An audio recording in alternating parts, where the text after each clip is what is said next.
Hey everyone, so welcome to Tell Me More. And if this is your first time listening, I'm Nicole Walters. I am walking along with you, right? It's been quite the weekend if you are listening to this after some of the more tumultuous things have happened in Minnesota and America. And it's something I think globally we've all kind of collectively experienced as people abroad are watching and as people stateside are watching. And I just want to kind of open up first because I know several of you may be tapped out. Like you're just all the way tapped out. It doesn't matter where you stand politically. You're like, I don't want to hear nothing about it, right? Or you're looking for an escape. And I hear that. I understand it. You deserve rest if it's required. I want you to know a couple things. The first one is you can choose to listen to this one with your kids around. I do think it's probably one for your older kiddos. You know how I play it. I always try to keep it honest and clean and respectful. I want to acknowledge the nuance, right? Nuance in that all of us have different lived experiences. That's so much of our podcast chat here. But I want to do this kind of in a two-parter, right? So today, I want us to just take a moment and look at where we are, look at how we got here, and just examine what has happened and where we are and the truth of it, right? But then what I want to do after this, when we've been able to take a breather and reflect, is I want to talk about what we can do. What we can do is wherever we stand as mothers. Some of us have the label of activist, right? We're people who are involved in our communities and know what to do, and then some of us are just kind of observers that are now feeling emotionally incited to act or feel some responsibility to do something or have had pressure, from others externally saying, what are you going to do? So we're going to dive in, and I just ask that, again, no matter where you stand politically, that you just are willing to listen. That's the only thing I've ever asked here, because I do feel obligated as someone blessed with a platform to speak to what's happening in our world and to do it in a way where, thankfully, because this is a podcast, and you can watch on YouTube if you want to, but we don't have to look at any shocking visual imagery. We don't have to go back and forth about those details and those nuances. I want us to be able to just talk like real people, right? Two real people who are talking about the humanity and the direction of this country, this direction of our hearts and our souls, and just really be honest with ourselves about the world that we're going to leave to our kids tomorrow. So today is one of those episodes, and you'll see me, if you're watching on YouTube, you'll see me looking down on my notes, and it's because I'm going to try to do this episode without crying. and you may hear me sound a little choked up, and it's because I have a 1-year-old. Josie turned 1, and I increasingly am more aware of the world that I want her to grow up in. She just learned how to give hugs. If you follow me on Instagram, you've seen video. It's the most beautiful, encouraging, and well-timed thing that she's ever learned. And because we need those hugs, okay? There's no lack of hugs that we need them all right now. And she's so beautiful and wonderful. And she is completely and entirely blissfully unaware of everything going on in the world. And I am so glad for that, because I pray that when she hears about some of the division and the chaos and the tumultuousness and the vitriol, the way that we speak to each other on the internet, I just hope that the world she's in, we talk about that in the deep past tense. The way that my kids age me when they talk about September 11th in history class, they're like, oh, we learned about that in history class. It just feels so far away to them and something from the olden days. And I just pray that's the case for her. I don't want her to come to her own personal enlightenment in this world. And so today's one of those episodes where I want you to take a breath with me before we begin. This is not light listening. It's not background noise for folding laundry. This is a conversation about life. It's a conversation about death. It's a conversation about power and fear and what we are becoming as a country.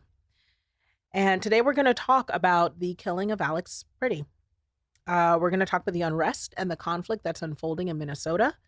We're going to talk about immigration. We're going to talk about enforcement. And we're going to talk about the moral cost of how the moral cost, right, of how power is being exercised right now, how it's showing up in this world. And I say this knowing that using your platform can make you a target. I say this knowing that the right clip going viral with the wrong people can make you a target. I say this knowing that I am putting myself out there for scrutiny, for conversation, for risk. And I say that knowing that I'd rather do all of those things and stand on a side that when Josie is able to know what's going on in this world, I can say to her, Mama tried. We're going to talk about grief, and we're going to talk about anger, and we're going to talk about policy, and we're going to talk about people, about law, and we're going to talk about cruelty, and about the way that Americans are responding in real time.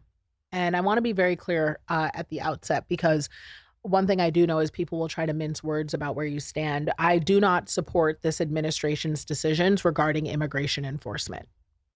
I do not support the methods that are being used. I do not support the erosion of due process for every person in America, not just American citizens. I do not support the expansion of fear or the normalization of harm in the name of law and order. And I also refuse to flatten this conversation into slogans or quips or colloquialisms or cute phrases or tweetable bites. I refuse to strip humanity from people on either side. And I refuse to pretend that there are cheap answers with easy questions. This is complex. So we're going to talk like grown-ups, okay? We're going to talk like grown-ups. We're going to talk with clarity.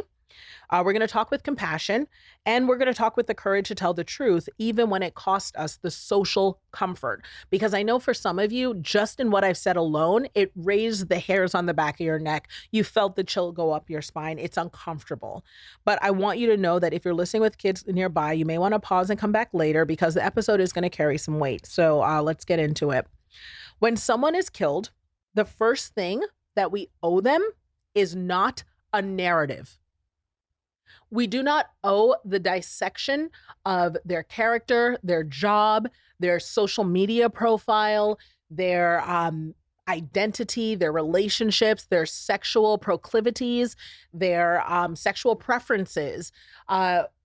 We do not owe them a narrative, particularly one that suits us or our agenda or our political goals. What we owe them is dignity.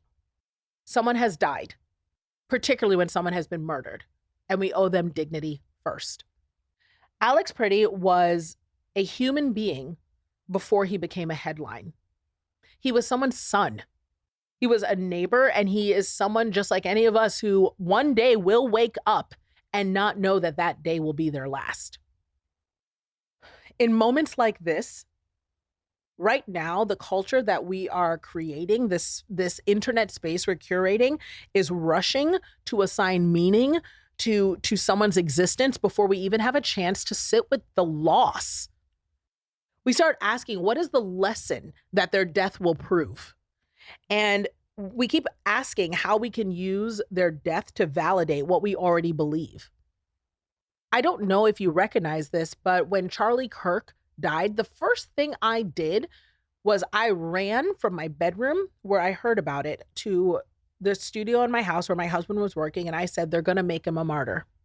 They're going to make him a martyr. For their cause, he is going to be a martyr. And when I say they, I mean conservatives. This is not polarization. It's just that's where it was going. And that is how he identifies, as well as those who support him. And when I saw that, the first thing that I said was, they're going to make him a martyr. And it's because I knew that the minute that a death occurs, how can we align that person's death with our beliefs? And I just want to caution everyone about that, because it does also, again, strip the identity of the individual who passed. So when we look at Alex Pretti, you know, here's someone who absolutely died in the action of defending values and morals that are the core of what it means to be American. And yet we have to give space to allow him to exist as an individual, particularly in the presence of his family and friends and, you know, the veteran community that mourns him. The reflex to do this thing, to immediately take someone's death and cultivate it for our own purpose, is part of the problem. Because a life that's taken through violence is not a talking point. There are people out there who love these lost people who are now having empty chairs and unanswered text. I mean, it's a shock. There's a future that's lost that's never going to arrive. And particularly when someone is taken in such a public and horrific way, like what happened to Alex, there's a trauma, right? There's a trauma that happens there that can never be erased. You know, gun violence is something that the Black community in particular is very accustomed to. We are used to seeing our bodies laying in streets, um, taken, murdered, killed publicly without need, cause, respect, due process by the American government since the beginning of time. We are accustomed. We've seen ourselves hung from trees. We've seen ourselves laying without so much as a sheet covering us. We've seen mothers howling. We've seen mothers putting our bodies on the cover of magazines so the world can see what has been done to us. And I cannot emphasize enough that from this perspective, that there is a respect that needs to be afforded in giving people a moment to breathe, to acknowledge that loss and that things won't be the same. And we can and we must ask hard questions about the responsibility, right? Like, I'm not trying to avoid that there is obviously a second tier to this. So in hearing what I'm saying now, I'm not saying that it is solely about disregarding, you know, the person's background or their work or their mission or how they passed or what they were doing. But, you know, those questions about responsibility and policy and causation, right? Like, you know, who's responsible for this loss? Like, all those things must be asked. But if we can't start from a place of acknowledging grief, then we've already lost our moral footing. And that's what I keep coming back to is, who are we? Like, who are we as people, as humans, as Americans? Violence will continue to thrive where fear is normalized. And the bypassing of the grief process also creates a normalization. It is becoming normal. I mean, when I say knee jerk, we lost Renee Good, and then within weeks we lost Alex Pretti, and God forbid another life is lost, but it is happening so quickly that as soon as a name begins to start fleetingly leave our memory, another one replaces it, and then another one, and before you know it, you can't remember the first one. And understand that that is a normalization of what is not normal and never should be: fear. Violence will continue to grow when people are turned into symbols instead of neighbors. Alex is our neighbor. He worked at the VA administration as an ICU nurse. He took care of our heroes and never intended to become one himself. Yet, even in his everyday work, he was a hero in the moment for so many, the most valuable and respected among us. And did he think he would become a symbol of us trying to hold firm to our American ideals of this resistance that is brewing to a methodology that's causing harm and eroding our democracy? No. You know, I do think that he went out there to do what he did every single day when he showed up and did his work for veterans. I think he was there to help. He was a helper, but he was also our neighbor. And this violence is going to accelerate when the systems keep treating human lives as they're expendable. This narrative, this conversation of, if you put yourself in harm's way, you deserve the harm that comes to you, is the same narrative that's used when people are sexually assaulted. It is the same narrative that's used when women are subject to domestic violence. It's the same narrative that happens when little Black children are killed. It's the same narrative that happens when children are shot in schools. It's the same narrative that happens where people are shifting the outcome of their demise onto the person who is deceased and not into the oppressor and the person who has the power. Make no mistake, there is a lopsided power dynamic when someone is out there with a sign and someone is out there with a gun. No matter where you fall politically, if your first instinct after death is to harden instead of mourn, to seek for a way to strengthen, secure, and build a wall around your own perspectives and values rather than to find compassion, then something inside you right now is being trained incorrectly. There's no such thing as toxic empathy. Empathy is the core of my faith, and it's the core of our human design. We are set up. The reason we feel it impulsively is because we are created by our creator to feel love and compassion towards each other. I believe it to my core. To add the word toxic to it is to try to train you to believe something otherwise. Minnesota has become a focal point right now for a larger national fracture. The conversation you're seeing online, the places you're seeing around your dinner table, the break that is occurring in relationships and friendships. Minnesota right now, what we're seeing happen is where all eyes are turning because the protest, the counter protest, the law enforcement escalation, the community fear, it's not isolated. I live in LA. It's happening here too. It's happening in Memphis. It's happening in DC.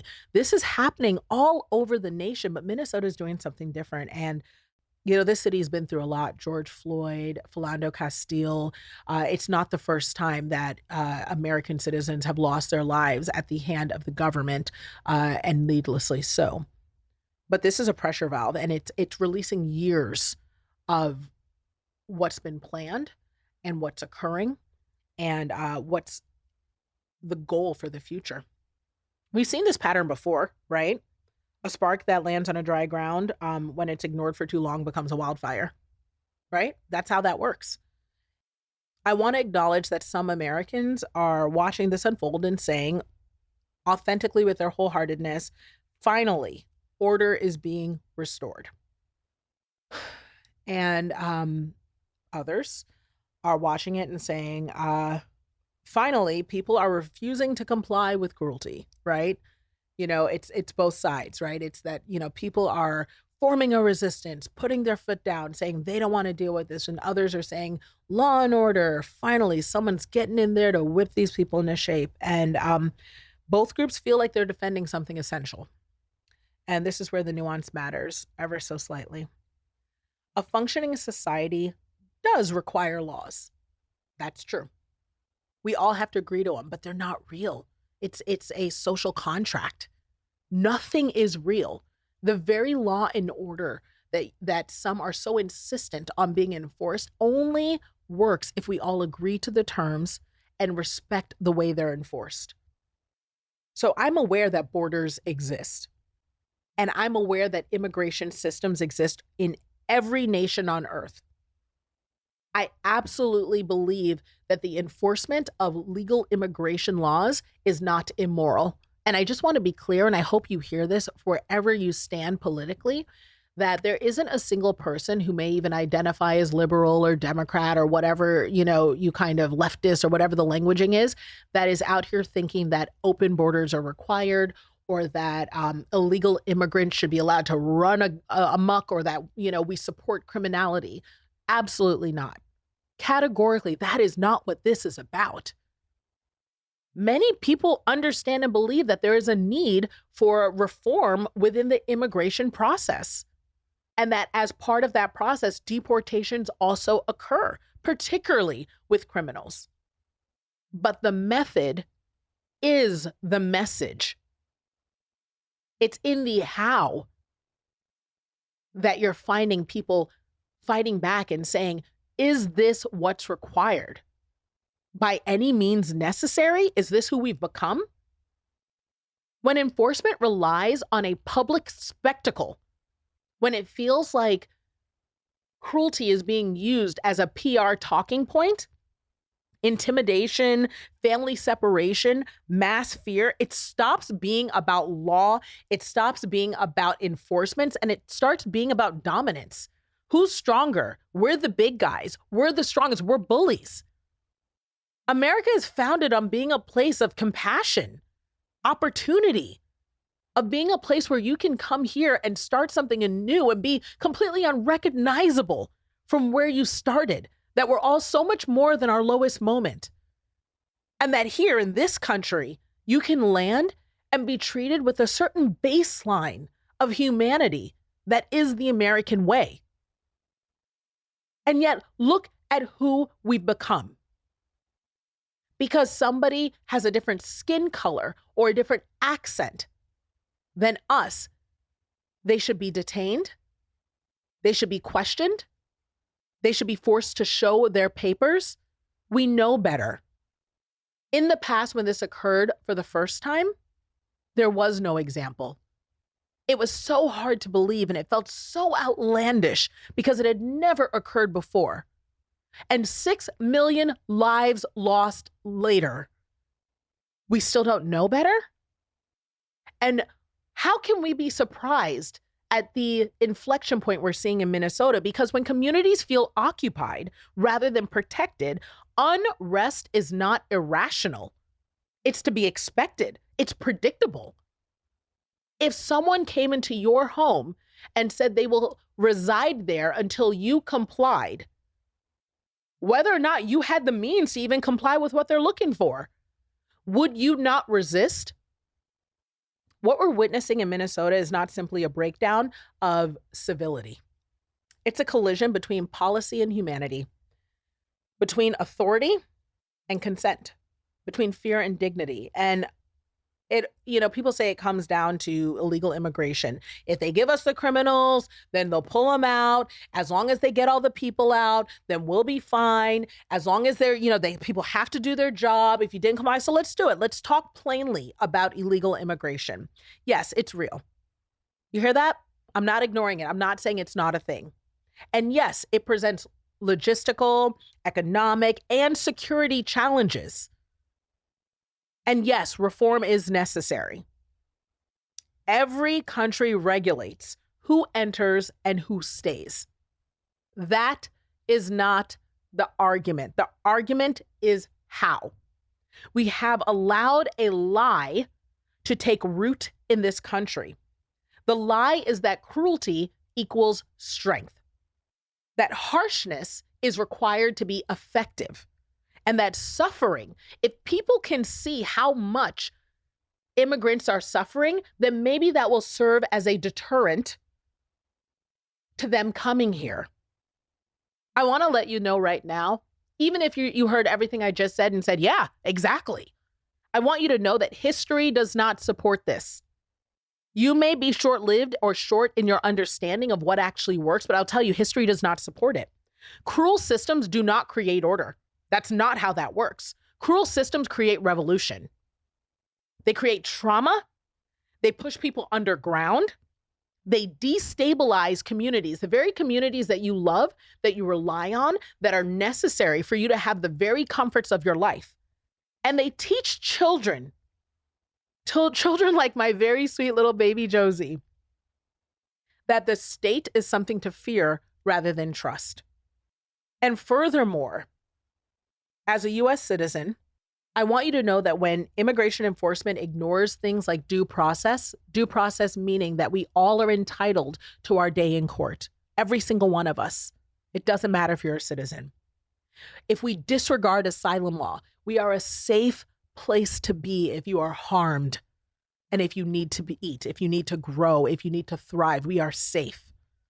And starts treating people as problems to be removed rather than humans to be handled with care, it violates the core moral contract of governance. That is the structure of law and order.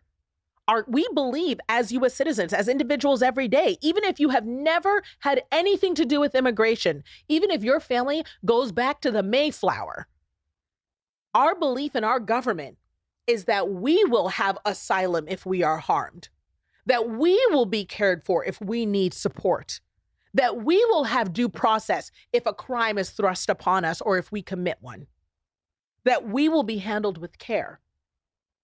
If our government cannot extend that to the lowest and most needy of us, what on earth makes us so naive as to think that our own rights are protected? And I will say this directly, when one group's rights are stepped on, no one's rights are safe. So if you think that the erosion of the protections that you're seeing right now that are happening with migrants of all different stripes, it's not just criminal, illegal aliens, as you're hearing the language that's being used deliberately. You are misunderstanding the concept of power. When you set a precedent like that, it does not stay contained. It's a situation where you're blowing open the door for anything goes. Anything goes with one person, anything goes with you. So I just have to pause for a second here because I just got a notification that in the midst of me doing this, that Greg Bavino, who is the current head of ICE and border control, was just demoted. I don't have more details. When I tell you it's 8 minutes old, this information, and is expected to retire, and that it's now going to be replaced with Tom Homan, who already is involved in this process, and basically he's going to be stepping down. Now, I'm going to read more about this. I think I encourage you to do so as well. I think that we also should look at developments. I want you to know this doesn't negate or change anything I'm saying about the structure, the process, the treatment, and what has occurred. Is this accountability? Maybe. Is this an indicator of a turn in tides? I'd like to think so. However, understand that there is a systemic problem. And this is something that the Black community has been speaking about forever. Systemic means it is rooted in an ideology. It is a way that we look at people, which is exactly what I'm talking about here. So while you can choose to, again, as I said earlier, make a martyr can exist within a cause and within an infrastructure. If this person is supposed to take the knee so that everyone can say, see, they held him accountable, we're all right. Make no mistake that immediately after this death occurred, after Alex Pretti was murdered, that the ICE agents that were responsible for his death were reassigned to a different location to continue their work. That is a valid, fact-based quote made by Kristi Noem, the head of Homeland Security, meaning they murdered someone on the street in Minnesota and they were shifted to a different neighborhood, maybe yours, with their same gun to continue doing the work to which they've been assigned. That is a systemic problem. That is not a problem that is limited to a person who has been stepped down or reassigned. So understand that the very same mechanisms, I don't care who's the person giving the assignment. If a company has a certain ethos, a behavior, an ideal, a rule book, a playbook in how they do things, changing the CEO won't change the health of the business. The same mechanisms that are used to silence the vulnerable will eventually be used to silence dissent. And that's not paranoia. That's called pattern recognition, right? If you notice that they are coming for the weakest, after they've taken them, they will come for the people who are trying to protect the weakest. And after those people are gone, they will come for you. And I want to be very clear. This administration's approach is not just about being firm. It's not just about being tough. It's not just sometimes we have a really rough situation. We got to be strong because these are very tough guys and bad hombres. That's not what this is. It's punitive. This isn't just enforcement. This is intimidation. I hope all of you who look at this and say to yourself, my God, what am I seeing? Even if you support what you are watching, if when you watch it, you feel emotionally a modicum, a piece of fear, understand that that is the intention. It is by design. It is not just about borders. These raids are designed for visibility. The policies are designed to overwhelm the people. Why is there a ICE presence, Border Patrol presence in Minnesota that is 3 times the size of the Minnesota Police Department? The language that's used, calling other humans animals, is meant to dehumanize. But you cannot, I refuse to let you dehumanize a 5-year-old child in a rabbit hat to me. I don't care what the terms are. I don't care what the circumstances are. I don't care what his father did or did not do. That is a baby. He should be with his mother. Every day he should be warm. He should have a full belly. And that is a responsibility of all of us, not just his parents. All of the children are ours, every single one of them. And I know that for some of us, it's easier to support what you're seeing because you're just tired. You're just exhausted. You feel at loss.